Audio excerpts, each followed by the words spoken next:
하나님의 예비하심이라는 제목을 가지고 오늘 하나님 말씀을 함께 보도록 하겠습니다.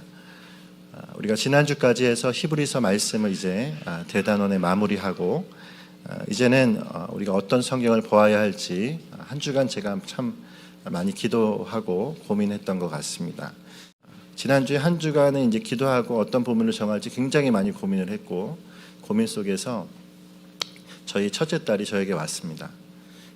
아빠, 히브리서 다음은 어떤 말씀이야? 이렇게 물어보더라고요. 이제 그러면서 제가 그래서 되물었어요. 딸에게 어떤 말씀이 더 좋겠느냐, 어떤 말씀을 듣고 싶으냐 이렇게 물어봤더니 이 친구가 마치 하나님의 음성처럼 저에게 말을 해주더라고요. 뭐냐면 성경의 이야기를 더 듣고 싶어요. 이렇게 얘기하더라고요. 성경의 이야기, 스토리를 좀 듣고 싶다. 그리고 좀 우리 아이들이 들을 수 있는 또 말씀이면 더 좋겠다. 이런 이야기를 이 딸이 해주는데요. 그러고 보니까 저희가 3년 정도를 계속 서신서를 다루고 있었습니다.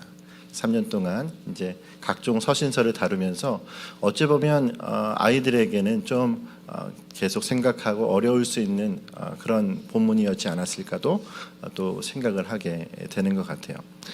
그래서 기도 가운데 두 개를 제가 생각을 했었어요. 그래서 복음서 그리고 사도행전.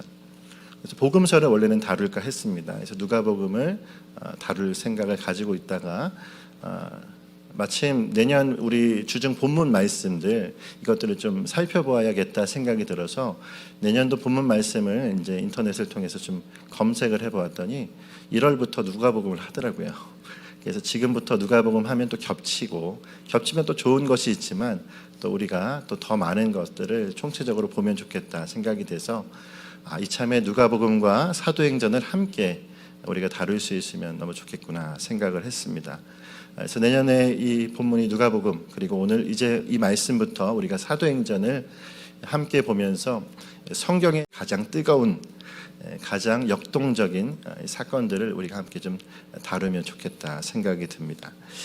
여러분 한 가지 오해하지 않으셨으면 좋겠어요. 사도행전이 스토리로 되어 있으니까 이제 좀 쉽겠구나, 이야기식이 되겠구나, 어렵지 않겠구나 생각할지 모르겠어요. 근데 여러분 스토리이기 때문에 접근은 쉬울 수 있습니다. 접근하기는 쉬울 수 있을지 몰라도 절대 가벼운 내용이 아니라는 사실을 우리가 잊지 않아야 한다는 사실이에요. 여러분 사도행전은 그야말로 복음을 위해서 갖은 핍박과 고난 그리고 죽음의 위협과 그 당장의 죽음 앞에서 보이는 놀라운 고백의 또한 삶의 모습을 다룬 것이라고 할 수가 있습니다. 그렇기 때문에 결코 스토리이기 때문에 가벼운 것도 아니고 우리가 픽션 소설을 대하듯이 대할 수 있는 내용이 아니라는 사실이다라는 거예요. 그런 의미에서 오늘 우리는 이 사도행전에 대해서 좀 간략하게 좀 생각해 보면 좋겠어요. 사도행전은 다른 성경들과 다르게 이 사도행전이라고 하는 그 뜻 자체가 인물이나 지명이 아닌 이 성경의 내용을 가지고 제목을 삼은 책이라고 할 수가 있습니다. 우리가 다른 빌립보서, 골로새서 또한 요한복음 어떤 이름이나 지명을 쓰지 않고 성경의 내용을 가지고 제목을 삼은 책이 바로 이 사도행전인 거죠. 그래서 사도행전은 애초에 어떤 이름으로 되어 있었느냐? 사도행전이 아닌 행전이라고 되어 있었습니다. 행전. 행전이라고 하는 것을 우리는 영어로서는 그렇게 쓰여져 있어요. 액츠라고 쓰여져 있잖아요. 그렇기 때문에 이 사도행전은 이 액츠, 다시 말하면 행동, 행이라는 뜻을 가지고 있습니다. 여러분 우리가 이것에 대해서 영어로서의 의미도 아주 역동적인 것을 가지고 있지만 중요한 건 원어적인 뜻이 우리 가운데 또 있어요. 원어로도요 플락세이스라는 단어를 쓰는데요, 이 플락세이스라고 하는 단어 자체도 같은 행위, 행동이라는 뜻을 가지고 있습니다. 근데 이 단어가 어디에 쓰였는지 그 용례를 우리가 좀 생각해 보면 우리가 좀 더 깊이 있게 생각해 볼 수가 있어요. 이 사도행전의 행전에 뜻하는 이 플락세이스라고 하는 단어는 위대한 사람들의 성취, 그 위대한 사람들의 족적 이것들을 남길 때 플락세이스라는 단어를 주로 사용했다라고 합니다. 이렇게 생각할 때 여러분 사도행전은 우리말로 하면 어떤 단어가 될까요? 마치 위대한 발자취, 위대한 족적 이런 뜻을 가질 수 있는 단어인 것입니다. 그러니까 행전, 사도행전 이런 뜻도 우리 가운데 있지만 그 이면에는 어떤 뜻도 있는 것일까요? 위대한 발자취다, 위대한 족적이다, 이런 뜻을 가지고 있는 거죠. 자, 중요한 건 이 족적이라고 할 때 단지 여러분 성경의 인물, 특별히 사도행전은 베드로와 또한 바울의 이야기들이 많은 줄을 이루죠. 이런 사람들의 족적에 대해서 말하는 것이라고 생각하면 좀 부족함이 있습니다. 물론 사람들의 위대한 행위들이 있었지만 중요한 것은 사도행전의 모든 역사는 사실 성령께서 그 일을 주권적으로 지휘하시고 감독하신 사건이라는 사실입니다. 할렐루야. 사도행전 모든 역사는 성령께서 주도적으로 일하신 사건인 거예요. 그러므로 여러분 이 사도행전에 나타나는 족적은 사람이 남긴 발자취인 것 같지만 사실은 한번 따라할게요. 하나님의 흔적입니다. 사람의 발자취처럼 보이지만 하나님의 흔적이 남겨져 있는 책이 바로 이 사도행전이라고 얘기할 수가 있는 것이죠. 자, 그렇다면 여러분 오늘 우리가 이 사도행전을 읽을 이유가 무엇일까요? 왜 이 사도행전을 다시금 꺼내서 읽어야 되는가? 그건 다름 아니라 성령께서 사도들을 통해서 행하신 그 흔적들을 다시 발견하고 지금도 살아 역사하신 하나님을 우리의 눈으로 목도하기 위함입니다. 할렐루야. 사도행전의 그 사도들의 흔적들을 재발견하여서 지금도 살아계신 하나님을 우리가 바라보는 것. 여러분 이 목적이 우리 가운데 분명히 선명해지시길 간절히 소망합니다. 그래서 우리 스토리로만 치부할 것이 아니라 좋은 이야기 듣고 재밌었구나, 그런 일이 있었어, 놀랍구나 이렇게 감탄하고 끝날 일이 아니라 사도행전은 언제요? 오늘 우리가 성령께서 내 안에 일하시는 일들을 함께 바라보도록 하는 그것이 되어야 한다라는 사실입니다. 한번 따라하겠습니다. 주님은 지금도 살아서 역사하십니다. 할렐루야. 주님은 성경 속에 계시기만 한 분이 아니라 지금도 살아서 역사하시는 하나님이라는 사실. 그러면 여러분 이제 우리가 사도행전을 보는 동안에 우리 안에 이 놀라운 성령의 은혜가 우리를 덮어주시기를 간절히 소망합니다. 자, 그렇다면 이제 우리가 이 사도행전을 다루기 위해 먼저 우리가 해야 될 것이 무엇이냐? 조금은 수고스럽지만 저자와 또한 이것을 받아든 수신자 그리고 주변의 배경의 이야기를 잠깐이라도 우리가 하고 넘어가는 것이 전체를 보는데 굉장히 중요할 거라고 생각이 되어져요. 그러기 위해서는 친절하게 우리가 1절의 말씀이 그 정보들을 잘 알려주고 있습니다. 자, 1절과 2절까지를 여러분 한번 같이 읽겠습니다. 1절, 2절입니다. 시작. 데오빌러여, 내가 먼저 쓴 글에는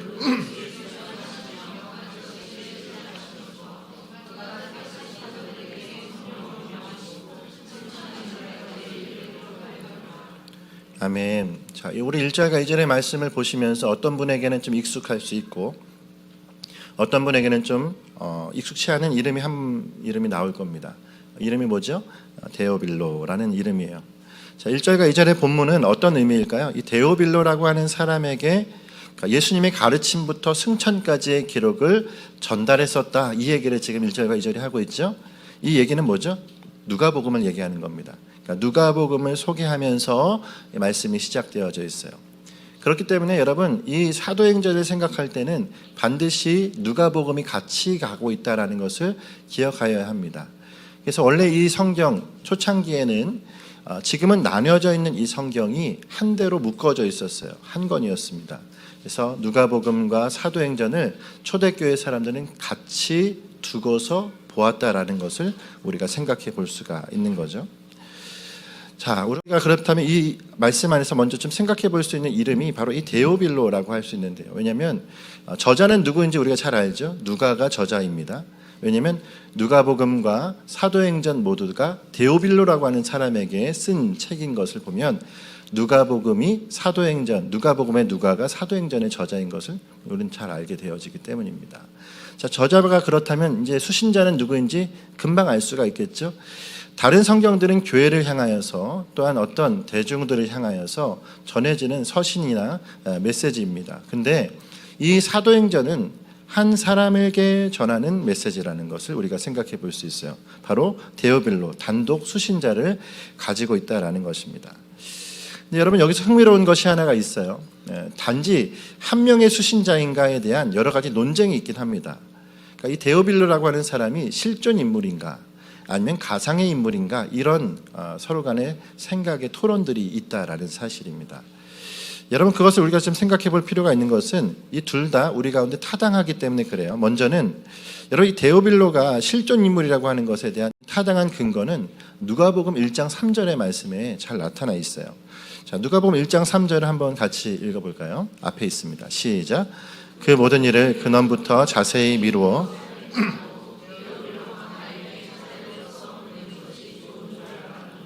아멘. 자, 누가복음과 사도행전에 동일하게 나타나는 수신자의 이름 데오빌로.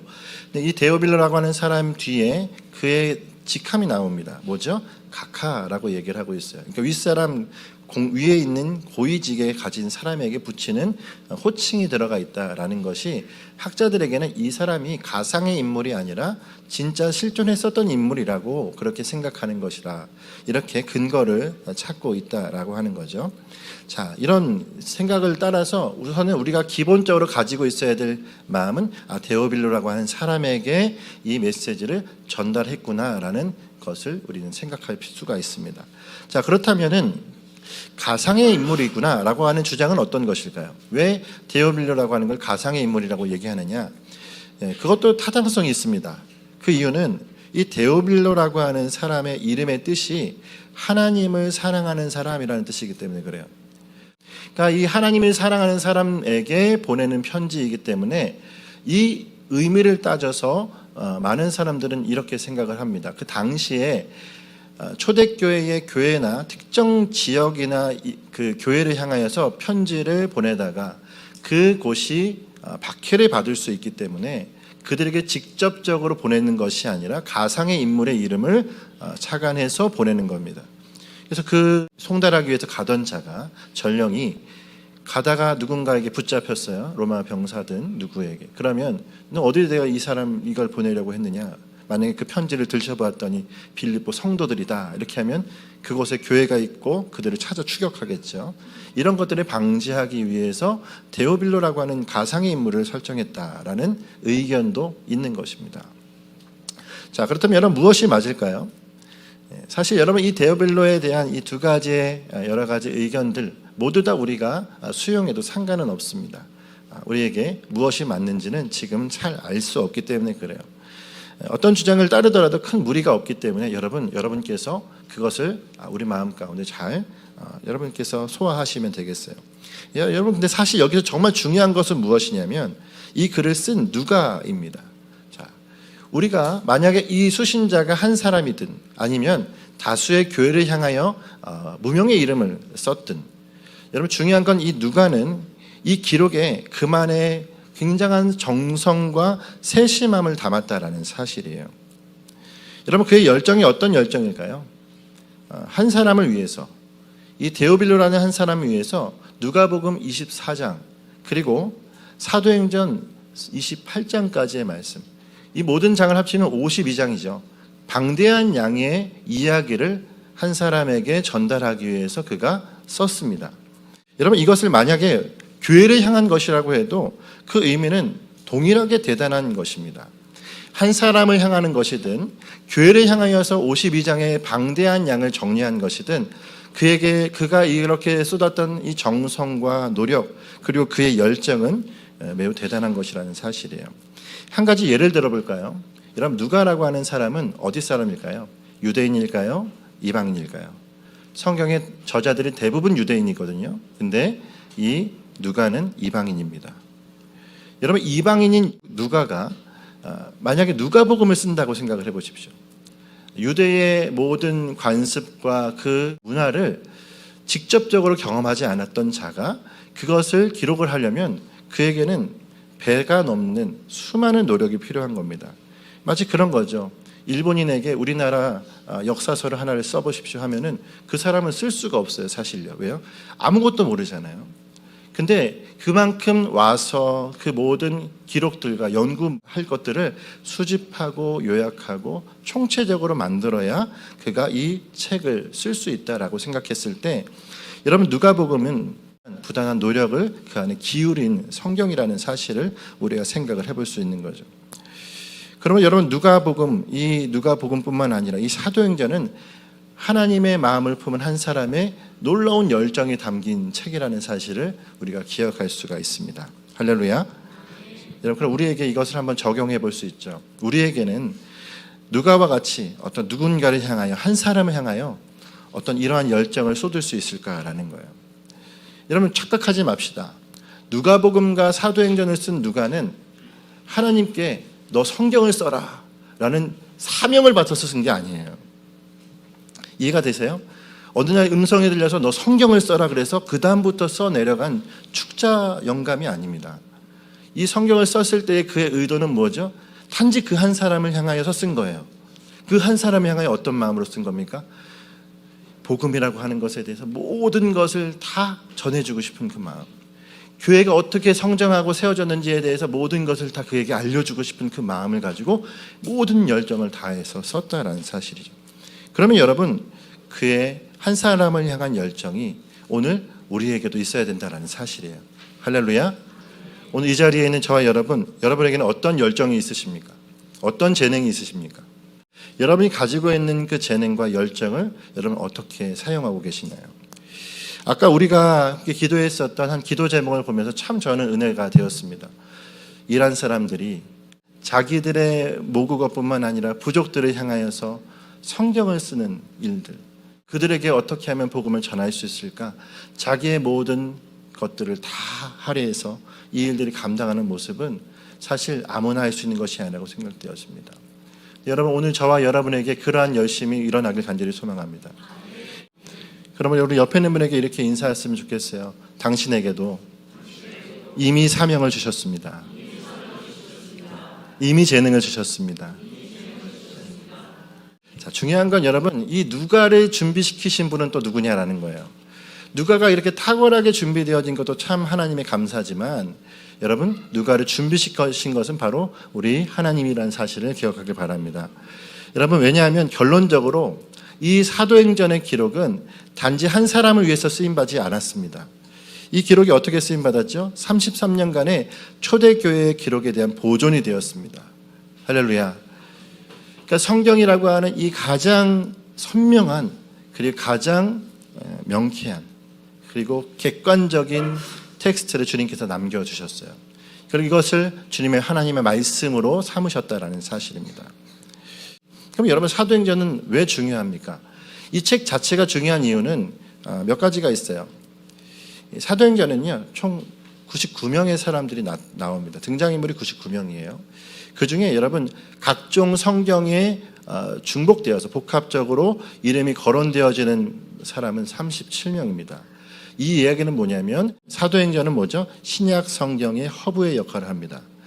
사도행전을 중심에 두고 교회와 모든 서신서들이 유기적으로 나타난다라는 것을 앞으로 여러분 우리가 함께 또 보게 될 거예요. 그리고 여러분, 분량으로만 따져도요, 신약 성경의 30%를 차지합니다. 전체 성경의 30%를 차지하는 매우 비중 있는 성경, 바로 이 사도행전과 누가복음이라고 얘기할 수가 있는 바로 이 누가의 기록입니다. 자, 그렇다면 하나님의 입장에서 이 사도행전의 기록자이며 누가복음의 기록자인 바로 이 누가, 이 사람은 어떻게 준비를 시키셨을까요? 오늘 이 시간 이 얘기를 들으면서 하나님 우리를 어떻게 또한 준비시키실지를 여러분 우리 마음속에 한번 생각해 보시면 좋겠습니다. 하나님께서 하나님의 입장에서 누가를 이렇게 준비시키실 때 먼저는 그의 직업적인 특성을 준비시켰다라고 할 수 있어요. 자, 그의 직업을 통해 준비시켰다라는 말은 뭘까요? 자, 우리는 잘 압니다. 누가라고 하는 사람이 어떤 직업을 가지고 있었는지. 어떤 직업일까요? 의사였어요. 자, 누가가 의사라고 하는 것들은 바로 골로새서 4장 14절의 말씀을 통해서 우리가 볼 수가 있는데 한번 앞에 있는 짧은 구절을 읽어보면 좋겠습니다. 시작.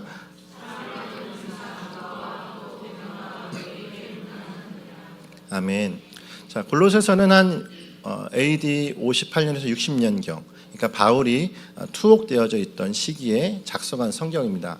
그래서 여러분, 이 골로새서의 말씀대로라면 누가는 사랑받는 의사였다. 이 얘기는 바꿔 말하면 뭐죠?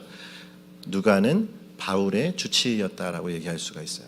그러니까 바울이 힘들고 어려울 때, 그리고 그의 육체에 상처가 있을 때 그를 치료해 주었던 자가 누가라는 것입니다. 자, 의사였던 이 누가는 그 직업적 특징을 통해서 이 성경을 기록하기에 매우 적합한 사람으로 우리가 보여집니다. 왜 그럴까요? 우선은 성경을 기록할 때 특별히 이 역사서를 기록을 하기 위해서 몇 가지가 필요할 텐데 그중에 그가 이 직무를 가지고 있는 특성들이 무엇일까요?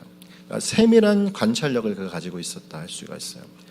무엇인가를 바라보면서 그냥 건성으로 보는 것이 아니라 매우 주의 깊게 살피면서 그것을 뇌리에 담고 이것들을 사용했던 사람입니다.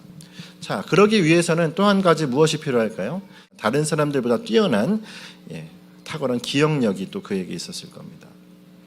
의수를 다루기 위해서 그의 머리가 매우 뛰어났었다라는 사실을 우리가 알 수가 있죠. 이 모든 걸 가지고 또한 그는 수집과 또한 리서치의 능력을 가지고 있어서 다양한 자료들을 수집하고 이것들을 종합하고 리서치하는 능력이 그에게 있었다라는 것을 오늘 우리가 또 생각해 볼 수 있어요.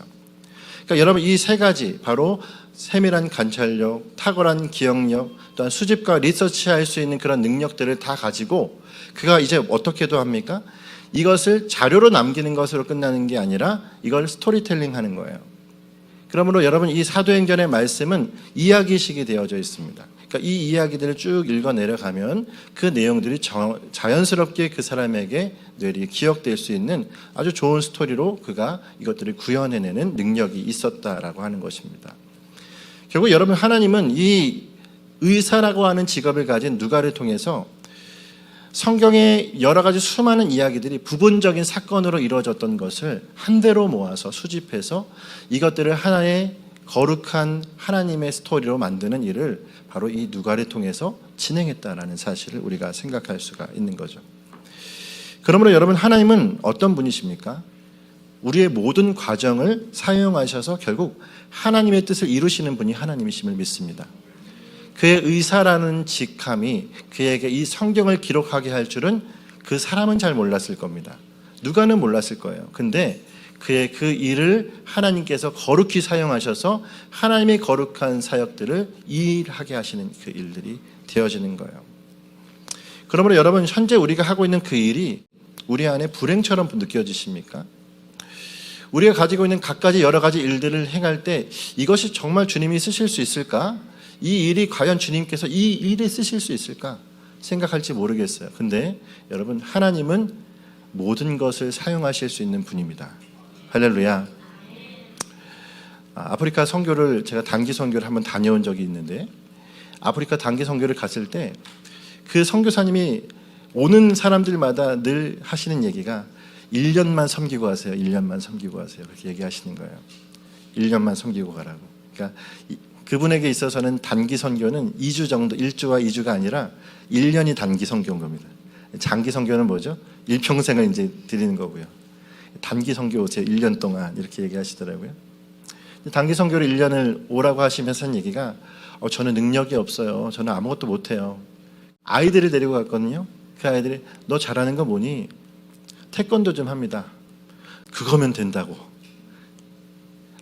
무슨 얘기인지 아십니까?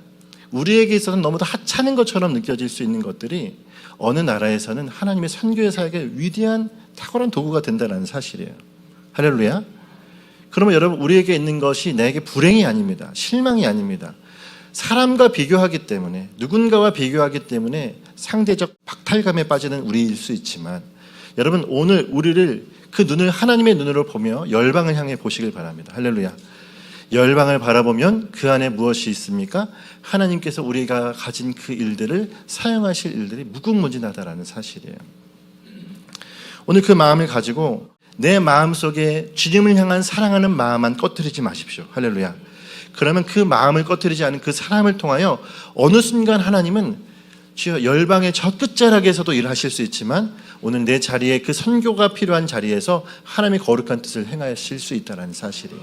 그 일들을 행하시는 주님, 결국 일의 결국을 보시게 될 겁니다. 주님께서 보시고자 하는 그 뜻을 함께 보는 자가 되는 것이죠. 여러분 중요한 하나님의 입장에서의 누가에 대한 준비의 두 번째는 누가를 가장 중요한 위치에 두었다는 사실입니다. 자, 누가라고 하는 사람은 어디에 주로 있었을까요? 그가 있었던 자리는 그 당대의 가장 뛰어난 복음 전도자 바로 바울의 곁에 그를 두었습니다. 여러분 성경의 말씀, 특히나 이 사도행전 16장 이후의 말씀을 보면 16장 이후에는 거기에서 쓰이는 인칭이 바뀝니다. 그러니까 내가나 아니면 뭐 다른 누구에 대한 이야기를 할 때 1인칭 단수를 쓰지 않습니다. 아니면 3인칭을 쓰지 않습니다. 1인칭 뭐요? 복수를 씁니다. 우리라고 표현을 해요. 그 얘기는 뭐죠? 16장 이후에는 정확하게 말해서 드로아에서의 사역 이후에는 누가 합세하냐면 누가가 그 자리에 같이 있는다라는 거예요. 그러니까 누가는 바울의 모든 복음의 여정 가운데 함께 했었던 자입니다. 마치 지금으로 생각하면 어떤 자처럼 보이냐면 종군 기자같이 그 있는 자리에서 모든 것을 취재하고 모든 것을 관찰하고 또한 바울이 아프고 힘들 때는 그를 치료하는 일들을 하고 이 일들을 옆에서 같이 감당했던 자가 바로 누가인 거예요. 그러므로 여러분 누가는 매우 중요한 위치에 하나님께서 두셨습니다. 왜 하나님은 바울 옆에 누가를 두셨을까요? 하나님께서 바울 옆에 누가를 두신 이유는 하나님께서 그에게 바라보고자 하는 또 다른 목적이 있기 때문입니다. 그것은 무엇입니까? 바로 그에게 바울이 가지고 있는 그 통찰력을 동일하게 전하시기 위해서예요. 할렐루야. 바울이 가지고 있던 통찰력은 무엇입니까? 바울은 그의 모든 사역을 하나님의 영광을 바라보는, 하나님의 나라를 바라보는 자로서의 사역을 감당했어요. 근데 여러분 동일하게 같은 통찰력과 같은 비전을 누가 품고 있죠? 누가도 품고 있다라고 하는 사실이다라는 거예요. 그러면 여러분 이것들을 확인할 수 있는 한 가지 오늘 본문이 있습니다. 오늘 3절의 말씀을 여러분 한번 읽어보시겠어요? 3절의 말씀 같이 읽겠습니다. 시작.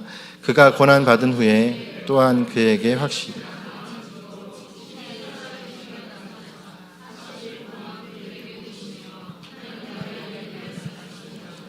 아멘. 여러분 이 3절의 말씀이 중요한 이유는 예수님께서 부활하신 후 40일 동안의 기록을 무엇을 하셨는지를 얘기해 주고 있어요. 자, 예수님은 부활하신 후 40일 동안 무엇을 하셨습니까? 하나님 나라의 일을 말씀하셨다. 제자들에게 하나님의 나라의 일을 가르치셨다. 이렇게 얘기하고 있습니다. 중요한 건 여러분 이 말씀이 단지 1장 3절에서 끝나는 게 아니라 이 사도행전의 마지막 28장 마지막 절에도 동일하게 나타난다는 얘기예요. 마지막 절 한번 읽어보시겠습니까? 28장 31절입니다. 읽겠습니다. 28장 31절 시작. 하나님의 나라를 전파하며 주 예수 그리스도에 관한 모든 것을 담대하게 거침없이 가르치더라. 아멘. 자, 1장 3절 다시 말해 사도행전의 가장 초반절은 무엇을 얘기하죠? 하나님의 나라의 일을 예수님께서 40일 동안 가르치는 일을 합니다. 그리고 사도행전의 맨 마지막 28장 31절에는 무엇을 얘기합니까? 바울이 하나님의 나라의 일을 가르치는 일을 하고 있다라고 얘기합니다. 자, 이 이야기는 뭐죠? 33년 동안 예수님께서 하셨던 하나님의 나라의 일을 변함없이 교회가 또한 바울이 이 일을 행했다라는 사실을 기억해 주는 거예요. 자, 근데 이걸 누가 기록을 했다고요? 누가가 기록했다라는 사실입니다. 그럼 누가가 가지고 있던 그 통찰력, 그가 가지고 있던 그 생각은 어디를 향하죠? 예수님의 40일 동안의 기록이 하나님의 나라 일을 가르친 것과 함께 33년간의 모든 사역의 끝에 바울의 그 일이 그 예수님의 사역과 다르지 않았다라는 것을 그의 눈으로 보는 거예요. 할렐루야. 그러므로 여러분 바울 옆에 누가를 둔 이유는 무엇입니까? 하나님의 가장 위대한 복음 전도자의 그 마음과 심령을 갖는 것뿐만 아니라 하나님을 온전히 바라보는 그 눈을 그에게 또한 주시기 위함이다라는 사실이에요. 결국 누가는 바울 곁에서 준비되었던 거죠. 하나님의 나라를 함께 보는 자로. 그래서 여러분 사도행전의 모든 기록은 뭐죠? 하나님의 나라가 온전히 세워지는 일들로 되어지는 것입니다. 할렐루야. 자, 여러분 오늘 우리에게 이를 적용해 봅시다. 우리는 여러분 그 하나님의 나라를 소망하고 있습니까?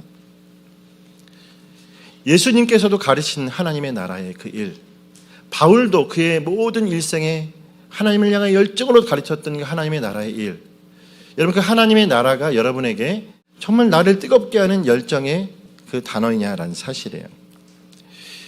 한번 자신을 돌아보실까요? 나는 교회를 다니고 복음까지 들었는데 결국 나는 무엇을 바라보고 있느냐?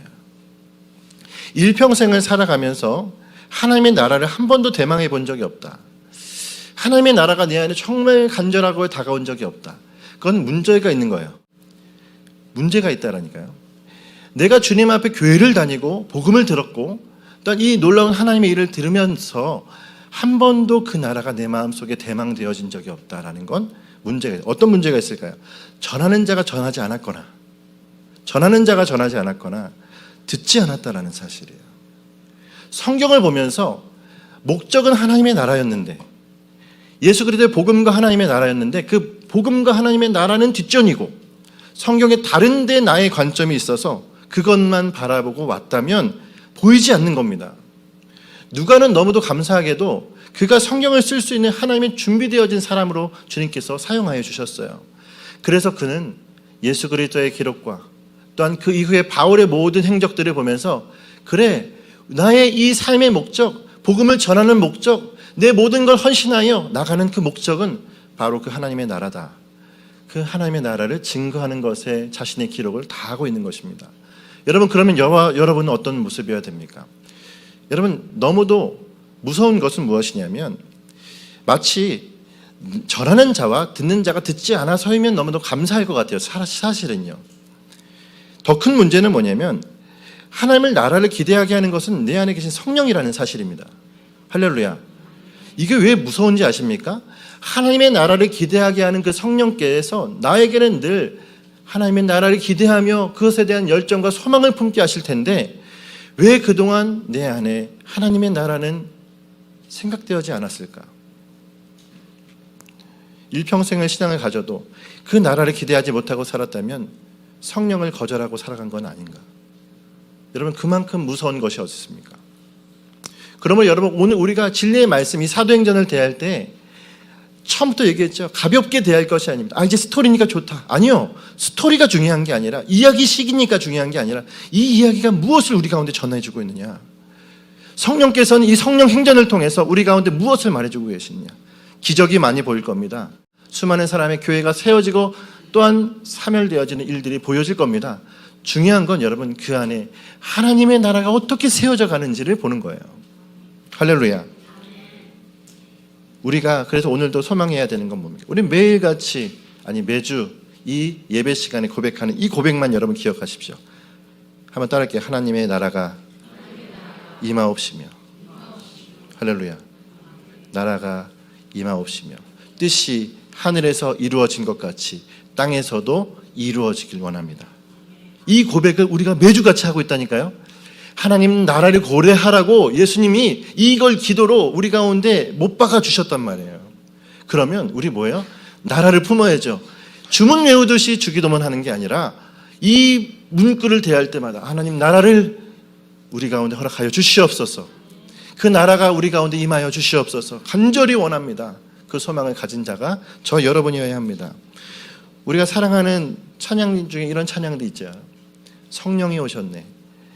여러분, 성령이 오셨네라고 하는 찬양을 이제 여러분 우리가 부르면서 오늘 성령이 오시옵소서 이 얘기가 하는 게 아니에요. 성령 이미 오셨습니다. 할렐루야. 성령이 오셨는데 그 성령께서 우리 가운데 무엇을 꿈꾸게 하느냐? 그 나라 꿈꾸게 하신다. 성령이 오셨네, 성령이 오셨네, 내 주에 보내신 성령이 오셨네. 뭐였죠? 그 다음이? 우리 인생 가운데 친히 찾아오셔서 뭘 꿈꾸게요? 그 나라 꿈꾸게 하신다. 할렐루야. 이 일이 단지 내 입술에서만 되뇌어지는 고백, 잠시 음정을 따라서 내가 흥얼거렸던 고백, 콧노래가 아니라 오늘 우리에게 주님의 나라를 꿈꾸게 하는 찬양이 되었으면 좋겠습니다. 할렐루야. 이제 하나님의 말씀을 마치겠습니다. 주님은 한 사람을 준비시키셔서 위대한 기록을 우리에게 남겨주셨어요. 이 사도행전은 하나님의 위대한 족적입니다. 주님의 위대한 발자취입니다. 성령의 흔적입니다. 이 기록은 한 사람이 온 힘을 다해 기록했지만 동시에 성령께서 저자를 유기적으로 감동시키셔서 그를 통하여 작성하신 귀한 하나님의 말씀이라는 사실이에요. 이제 우리의 삶에 필요한 것은 무엇입니까? 그 말씀을 대하는 우리 삶에서도 주님을 온전히 보는 자가 되길 원합니다. 주님께서 나를 향하여서 보길 원하시는 걸 같이 보는 자인 거예요. 누가만 사용하셨습니까? 아니요. 복음을 듣고 그 마음으로 뜨거워진 저 여러분을 오늘 주님이 사용하실 줄을 믿습니다. 주님이 사용하시는 자에게는 주님의 청사진이 있어요.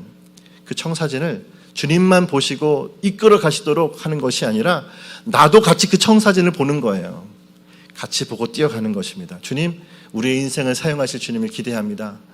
지금도 주님의 교회가 열방 가운데 세워져야 할 텐데 그 일을 이루어 가실 주님을 찬양합니다. 주여, 나도 그 하나님의 사역에 동참케 하여 주시옵소서. 할렐루야. 부담스러우신가요? 아니요. 부담이 아니라 기쁨이며 복됨이며 감사입니다. 그 일을 따라가시는 오늘 저와 여러분이 되시기를, 한 주간 그 마음을 품고 나아가시기를 간절히 소망합니다.